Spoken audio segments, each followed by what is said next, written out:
Ich will gar nicht wissen, was du einmal machst, wenn du alleine daheim bist, gell?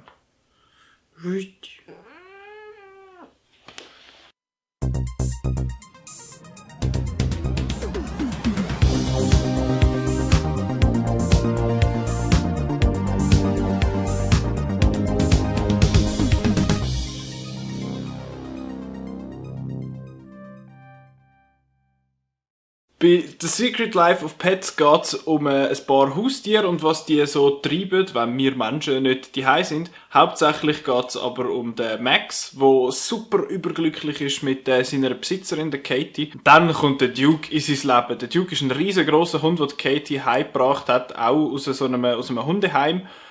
Und der Duke stellt am Max seine Welt ganz schön auf den Kopf.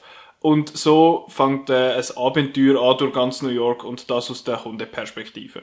Ich hatte jetzt nicht die allerhöchsten Erwartungen an The Secret Life of Pets. Es hat sehr Toy Story-esque ausgesehen, aber nicht so gut, weil es ist ja auch nicht Disney Pixar.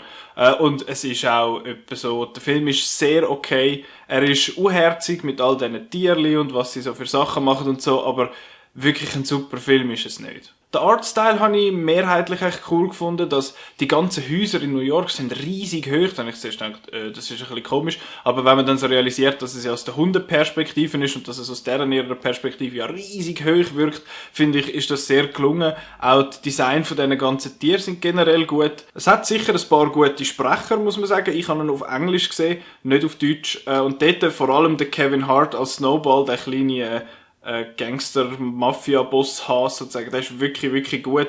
Der geht extrem auf in seiner Sprechrolle. Und man merkt auch, wenn man den Kevin Hart und seine Quirks und seine Art und Weise so ein bisschen kennt, dann merkt man auch sofort, dass es der Kevin Hart ist dahinter. Und man merkt auch, dass er recht viel Spass gehabt hat dort. Auch die restlichen Sprecher sind eigentlich wirklich gut, habe ich das Gefühl gehabt. Und sie haben noch ein paar sehr clevere kleine so Spielereien und Pointen mit den Tieren, was sie so machen, was halt die Tiere so machen.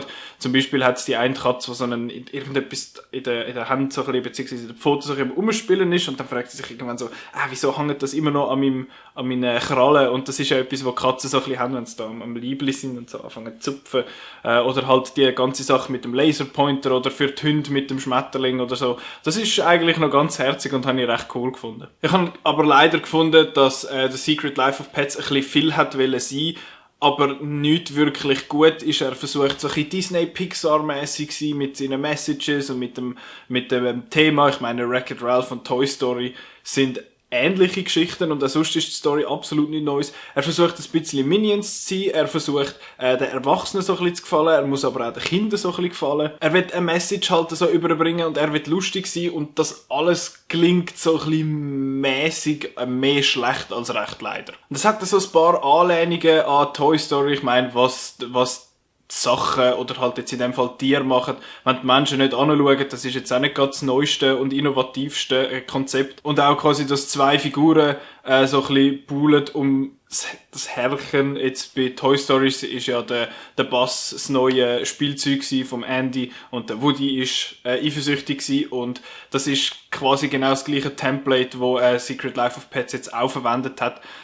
Und er ist halt einfach auch weniger konsequent und schlichtweg weniger gut als Toy Story. Secret Life of Pets ist ganz ein herziger, angenehmer Animationsfilm. Es ist sehr, sehr fest ein Kinderfilm. Er ist noch herzig, er hat ein paar lustige Sachen, er hat noch einen coolen Style, aber die Story hast du einfach schon ein paar Mal gesehen, schon ein paar Mal besser gesehen. Für einmal schauen ist es sicher gut, aber für den jetzt gerade ins Kino rennen, ich weiss nicht recht, also muss man nicht zwingen. Das ist ja gut, wenn man den dann mal im Fernsehen schaut oder irgendwann mal auf DVD oder Blu-ray kauft.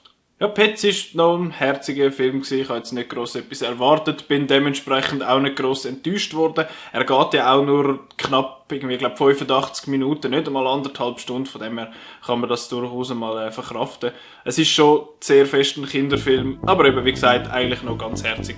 Und ich danke euch vielmals, dass ihr das Video angeschaut habt und ich sehe euch beim nächsten Mal.